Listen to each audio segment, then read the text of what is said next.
Bueno, vamos a hacer este video de criterios de evaluación de pie y tobillo. Vamos a hacer como siempre, hablamos algo de anatomía y después criterios de evaluación. Vamos a comenzar, acá tenemos una placa de pie frente y pie oblicua. Vamos a hablar algo de anatomía, vamos a hablar de criterios de evaluación, que indica que está correctamente posicionado un pie, que indica que está un pie frente y un pie oblicua. ¿Cuál es la diferencia? ¿Cuáles son las utilidades? ¿Cuál es la diferencia de angular o no el rayo en un pie frente? Y los criterios y algo de anatomía nos van a dar los parámetros para saber si la radiografía se entrega o no.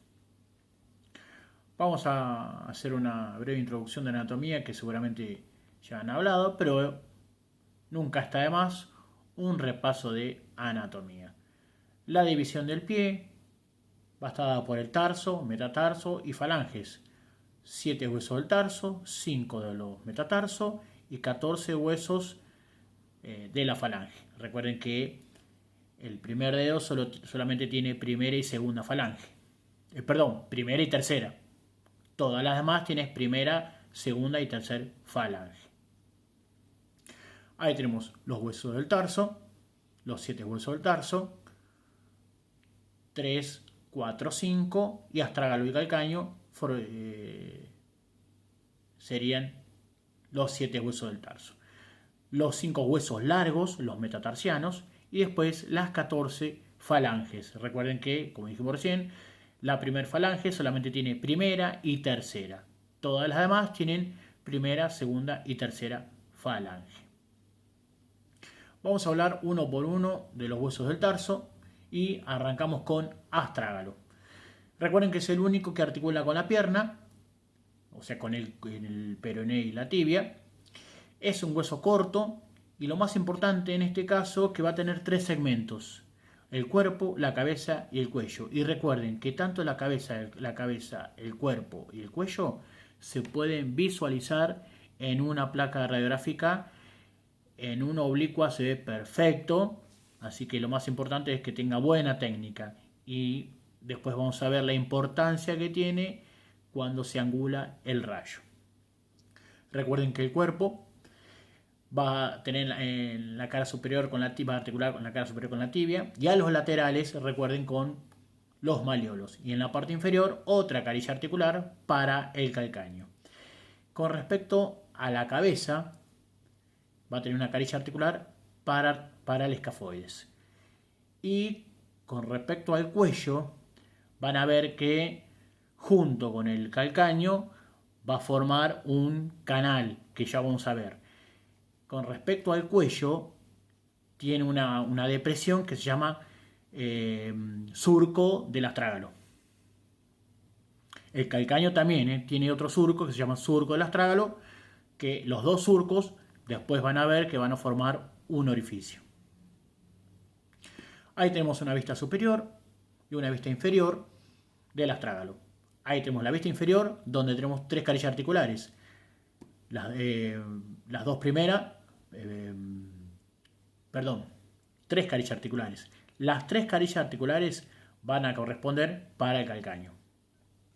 Después vamos a tener la parte, ¿se acuerdan la cabeza que ya dijimos? La parte anterior va a articular con el escafoides. Y después tenemos la carilla articular en la parte superior, donde se relaciona con la tibia, y a los laterales con los malleolos. Ahí tenemos anatomía radiológica, un perfil de tobillo y un frente de tobillo, donde vamos a ver el malleolo externo, ¿sí? Por consiguiente, si esto es malleolo externo, lo que estamos viendo acá es un tobillo izquierdo. Un malleolo interno, también sí, bien digo, un malleolo interno y el externo. Y el espacio articular entre la tibia y el astrágalo, que se ve perfectamente si tiene buena técnica. Acá vemos el astrágalo, donde vemos la flecha que marca la cabeza del astrágalo, la parte central, que sería el cuello, y la parte más prominente, que es la posterior, sería el cuerpo. Ahí tenemos marcado, recuerden que hacia anterior va a articular con el escafoides. Tenemos el escafoides, arriba la tibia y abajo el calcáneo. Seguimos con el calcáneo. Recuerden que el calcáneo es un hueso irregular y va a formar la mitad posterior del talón. Y acá es como un juego de palabras. Si recién hablamos del calcáneo, recuerden que el calcáneo se articula hacia inferior con el astrágalo. Bueno, acá va a ser todo lo contrario. Hacia superior se va a articular con el astrágalo, el calcáneo. Y articula hacia anterior con el cuboides. El calcáneo junto con el astrágalo va a formar la articulación subastragalina. Y vamos a tener dos articulaciones. La articulación subastragalina anterior y la articulación subastragalina posterior. Cuando ambos huesos se articulan, en el medio va a haber una depresión, va a haber un orificio. Ese orificio se llama seno del tarso. O sea que el seno del tarso no es lo mismo decir seno del tarso que canal del tarso. Totalmente distinto. El seno del tarso es externo. El canal del tarso es interno, que ahora lo vamos a ver. Entonces, para definir el seno del tarso, es el espacio que deja la articulación subastragalina anterior y posterior. Recuerden que con respecto al astrágalo, solamente la mitad anterior del con respecto al calcáneo, solamente la mitad anterior del calcáneo es articular. La mitad posterior del calcáneo no es articular, solamente presta tuberosidades para inserciones musculares o tendones. Bueno, ahí tenemos una vista lateral, una vista superior inferior del calcáneo. Observen, el número 1 muestra una excavación. Esta excavación significa que esta parte es interna. Esta excavación es el túnel o canal del tarso. ¿Qué sería entonces el canal del tarso o túnel del tarso? Es la excavación interna que tiene el calcáneo. Después vamos a ver los límites de ese túnel, que va a estar acá, va a estar cerrado, ¿sí?, por una estructura de partes blandas que es un retináculo, que después vamos a ver, y va a formar un canal. Por este canal va a transcurrir el paquete vasculonervioso tibial posterior más el tendón tibial posterior, ¿sí? Y ahí vemos las carisas articulares para el astrágalo y para la tibia. Vemos la tuberosidad medial que ya vimos para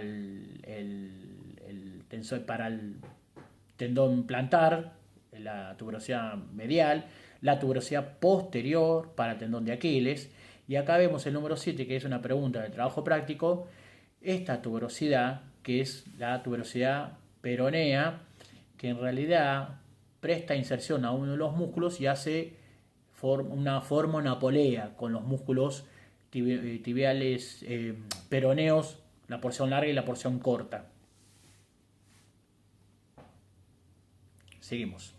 Ahí tenemos anatomía radiológica, donde muestra el calcáneo, la tuberosidad posterior, donde se inserta el tendón de Aquiles. Vemos el 2 y el 3, lo que está marcando es la articulación subastragalina anterior y posterior.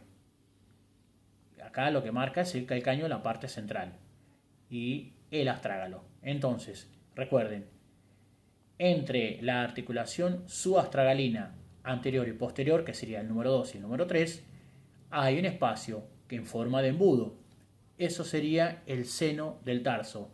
Repito, el seno del tarso es externo. El túnel del tarso es interno. Entonces, seno del tarso es el espacio que hay entre la articulación subastragalina anterior y posterior. Lo único que tenemos ahí, grasa, vasos y ligamentos, nada más. Ahí tenemos un perfil de tobillo, donde muestra en el centro de la articulación subastragalina el seno del tarso. Esta es la articulación subastragalina posterior y esta es la articulación subastragalina anterior. En el medio, el seno del tarso. Ahí es lo que marca el número 3. Entonces, si yo en un parcial le pongo una flecha justo en la articulación, si hay una sola, ustedes me van a decir si es la articulación subastragalina anterior o posterior. Bueno, ahí esto es una imagen 3D que se hace en un multislide. Nosotros en el hospital de Berisso tenemos el multislide y podemos hacer estas reconstrucciones que salen muy bien. Los traumatólogos utilizan mucho las reconstrucciones 3D porque en base a eso planifican, hacen un ateneo y planifican alguna cirugía. Entonces, recuerden lo particular que tiene el seno del tarso, que tiene forma de embudo, donde la abertura mayor está hacia externo y a medida que va ingresando se va afinando. ¿Sí? Entonces, esto sería, acá le han sacado el astrágalo, entonces el seno del tarso, la abertura mayor está hacia externo y a medida que va ingresando a la articulación se va afinando, por eso tiene forma de embudo. Vamos con el hueso escafoides o navicular. Recuerden que la cara posterior se va a articular con el astrágalo. Seguimos lo mismo, un juego de palabras. Ya hablamos del astrágalo, que se articulaba hacia anterior con el escafoide, o acá todo lo contrario. Después, hacia anterior se va a articular con las tres cuñas y la cara externa del escafoides o navicular con el cuboides. Vamos a tener 3 carillas articulares y una cavidad glenoidea. Ahí tenemos las 3 carillas articulares, ¿sí? Esto sería hacia anterior para las cuñas y esto sería para la cabeza del astrágalo. ¿Quedó claro? Y creo que me quedó... a ver si me quedó algo. Sí, no, la carilla articular para el cuboides, que es esto sola. Esto sería interno. Recuerden que el escafoides, en la parte interna, va a articular con el escafoides. Está bien, bien digo. Ahí tenemos. Perdón, con el cuboides, no escafoides. Bien. Ahí tenemos el navicular o escafoides. Esto es un frente, esto es un perfil y esto es un oblicua. Observen la diferencia. La proyección que te demuestra con claridad el navicular o el escafoide es el oblicua. ¿Sí? Totalmente despejado el navicular en el oblicua. En el frente está superpuesto, ¿sí? Y en el perfil también está superpuesto. Así que la mejor proyección que te demuestra el navicular libre es el oblicua. Vamos con las cuñas, que son 3. Recuerden que se va a articular hacia proximal con el escafoides, hacia distal con los metatarsianos. Bueno, después recuerden que la tercer cuña, la parte lateral de la tercer cuña, se va a articular con el cuboides y a su vez se articulan entre sí. Ahí tenemos. Recuerden que se cuenta de interno hacia externo. Primera, segunda y tercera. Primera, segunda y tercera. Recuerden que, como dijimos recién, la tercera, la parte lateral de la tercera, se va a articular con este hueso que está acá, que es el cuboides. ¿Sí? O sea que las 3 primeras con el escafoides y después las 3 primeras con los metatarsianos, que ahora lo vamos a ver. Seguimos. Vamos con los ligamentos que tienen nombre propio. Ligamento de Lisfranc. ¿Se acuerdan que nosotros vimos con el mismo nombre el tuberco Lisfranc? Bueno, ahora le sigue el ligamento de Lisfranc. Es el ligamento que une la primera cuña con la segunda, con la base del segundo metatarsiano. Recuerden eso, con la base del segundo metatarsiano. Después vamos a tener la articulación de Lisfranc. Es la articulación tarso-metatarsiana. Ahí tenemos. Entonces, el ligamento de Lisfranc es el ligamento que une la primera cuña con, recuerden esto, la base del segundo metatarsiano. Y después la articulación de Lisfranc es la articulación tarso-metatarsiana. Bueno, ahí es un gráfico mostrando la articulación de Lisfranc y el ligamento de Lisfranc. Seguimos, el cuboides. Bien, recuerden que seguimos con los juegos de palabras. La cara proximal articula con el calcáneo. Recuerden que el calcáneo hacia anterior se iba a articular con el cuboides. Después, la cara distal va a articular con la cuarta y la quinta. Y recuerden que la cara medial de la tercera cuña, se acuerdan que las cuñas se articulaban bien entre sí, pero a su vez la tercera cuña, la cara lateral, se iba a articular con el cuboides y el escafoides. Ahí tenemos la cuña, ¿sí? Esta imagen que vemos acá es la tercera cuña, acá está superpuesto. En la imagen radiológica vemos el escafoide y las tres cuñas superpuestas, pero la cara lateral de la tercera cuña se iba a articular con el escafoides y con el cuboides. Ahí tenemos el gráfico. Los metatarsianos. Con respecto a los metatarsianos, recuerden que son huesos largos. Por consiguiente, el metatarsiano va a tener una cabeza, un cuerpo y una base. Y en radiología, tanto en el frente como en oblicua, se van a ver de distinta manera y a veces usamos como reparo anatómico como se ven las primeras bases y la cuarta y la tercera, la cuarta y la quinta para saber si está correctamente ubicado. Con respecto a los metatarsianos, vamos a hacer hincapié en la base del quinto metatarsiano. Lo que estoy viendo acá en este gráfico es un frente, lo que estoy viendo acá es una oblicua. ¿Por qué? En el oblicua, una de las estructuras que te muestra es esto. La base del quinto metatarsiano va a tener una tuberosidad. Esa tuberosidad, que es la tuberosidad del quinto metatarsiano, se va a insertar la porción larga y corta del músculo peroneo. La única manera de mostrar completamente esta tuberosidad es una oblicua de pie, que ya lo vamos a ver. ¿Cuál es la diferencia? En un frente se alcanza a ver la tuberosidad, pero no completamente. Con respecto a los metatarsianos, que son huesos largos, se cuentan de internos hacia externos. Recuerden que es un arco descendente. Eso hay que tenerlo en cuenta. Recuerden que yo estoy diciendo que el pie tiene una leve inclinación. Vamos a hacer hincapié en eso, porque eso es la respuesta del por qué se angula el rayo en un pie frente.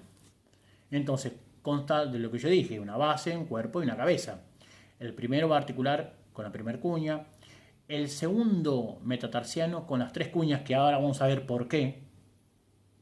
Recuerden, la segunda cuña está un poco más abajo del nivel con respecto a la demás. Entonces queda encastrado la segunda.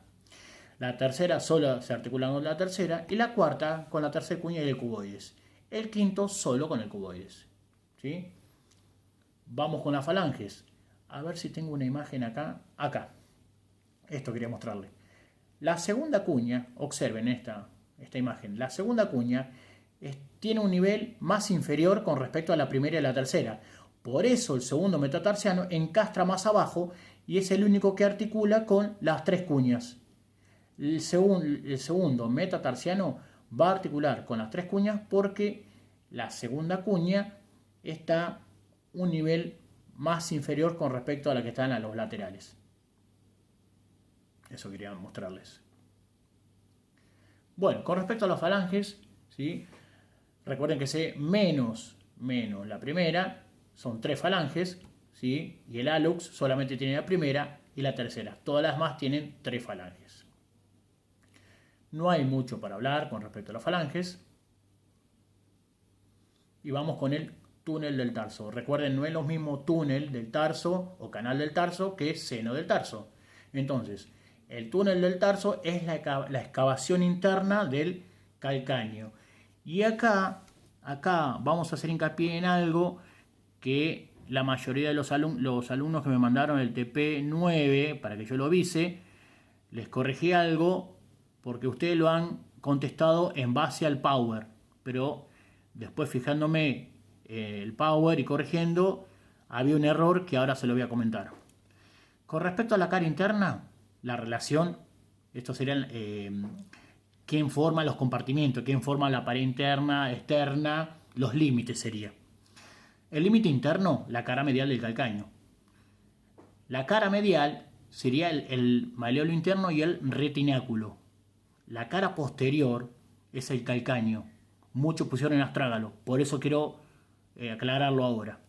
La cara superior y anterior es la tibia y el astrágalo. Después, el contenido, arterias y venas del tibial posterior, nervio tibial posterior y el tendón tibial posterior. Y observen. Vamos con los límites. El límite interno y posterior es el calcáneo. ¿Sí? El límite medial, ¿sí?, sería el peroné y el retináculo. El superior es la tibia y el anterior es el astrágalo. Por ese canal, por ese túnel, que recuerden que está en la excavación interna, transcurre el paquete vasculonervioso tibial posterior más el tendón. Seguimos. Mortaja articular. En muchas oportunidades los traumatólogos, en lugar de pedir tobillo, piden mortaja articular. Cuando piden mortaja articular es porque quieren ver despejado la articulación del astrágalo, la tibia y el peroné. ¿Qué es una mortaja? La mortaja es un encastre. Recuerden que yo voy a tener la tibia y el peroné y va a haber un espacio. En ese espacio se va a encastrar el astrágalo. Eso sería la mortaja. Entonces yo voy a tener la tibia y el peroné y a los laterales voy a tener los maleolos. Lo que se encastra acá es el astrágalo, terminaría de formar la mortaja articular, ¿sí? Es el encastre del astrágalo entre la tibia y el peroné.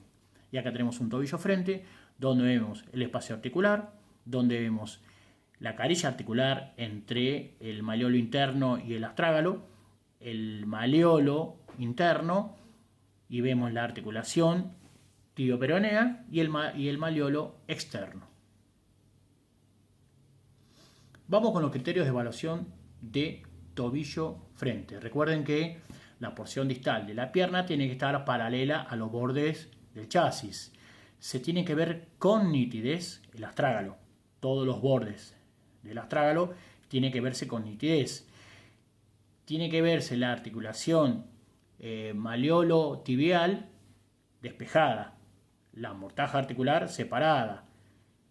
Se tiene que ver el espacio articular libre y lo que siempre decimos, si tiene buena técnica, la trama ósea y las partes blandas. Bueno, acá creo que todos saben dónde incide el rayo, es en un punto medio entre ambos maleolos. Bueno, ahí está lo que yo le dije. Vamos con los criterios de evaluación de tobillo perfil. Tiene que estar la porción distal de la pierna paralela al borde del chasis, la porción distal de la pierna con respecto al pie tiene que estar 90 grados.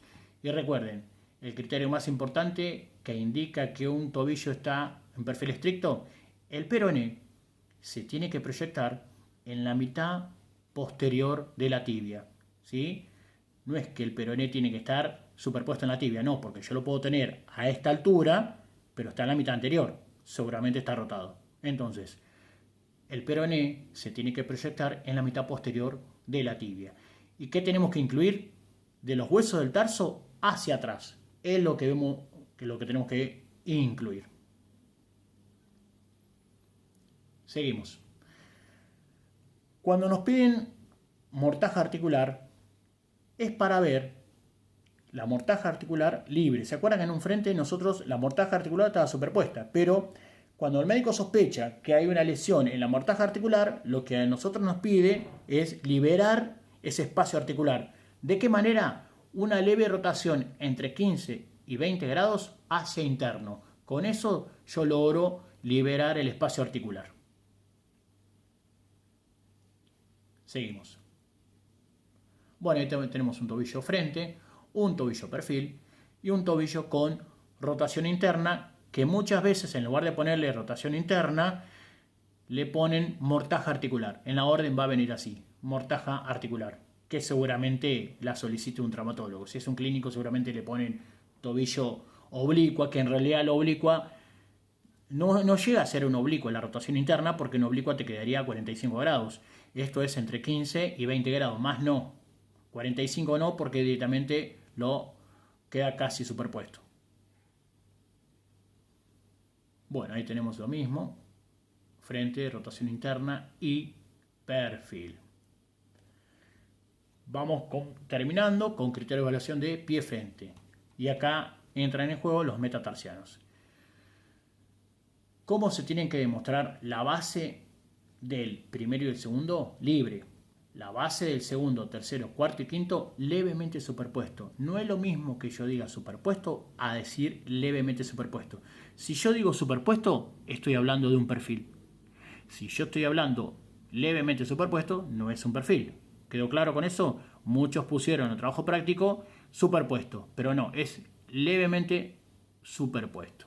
Entonces, yo tengo que ver, repito, la base del primero y segundo, libre. La base del segundo, tercero, cuarto, levemente superpuesto. Yo tengo que ver con claridad los huesos del tarso, ¿sí? Hasta la cabeza del astrágalo. Observen cómo se ve la cabeza del astrágalo y el cuello del astrágalo. ¿Eso por qué? Porque tiene buena nitidez. ¿Por qué motivo? Porque el rayo está angulado y ahora voy a explicar por qué. Después, el espacio que hay entre los cuerpos de los metatarsianos tiene que ser simétricos. Seguimos. Vamos con el oblicua. Con respecto a la oblicua, acá pasa todo lo contrario. La base del primero y el segundo, ahí sí está superpuesto, no levemente superpuesto. Es superpuesto. La base del tercero, cuarto y quinto, libre. ¿Qué otra cosa me demuestra que es una oblicua? El cuboides.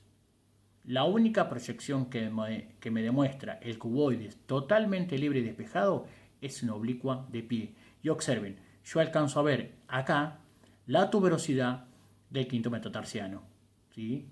Acá se inserta la porción larga y corta del tendón del músculo peroneo. Muchas veces los que busca el traumatólogo cuando hay una lesión a esta altura es una avulsión. ¿Qué es una avulsión? El tendón tira demasiado y se desprende una porción ósea y termina rompiendo. Eso es una avulsión. Cuando se desprende desprendimiento óseo de una estructura que está insertada en una región del ósea. Vamos a ver qué se demuestra con claridad en una oblicua de pie. La tuberosidad del quinto metatarsiano, el cuboides, el escafoides, la articulación entre cuboides y calcáneo, la articulación entre astragalo y escafoides.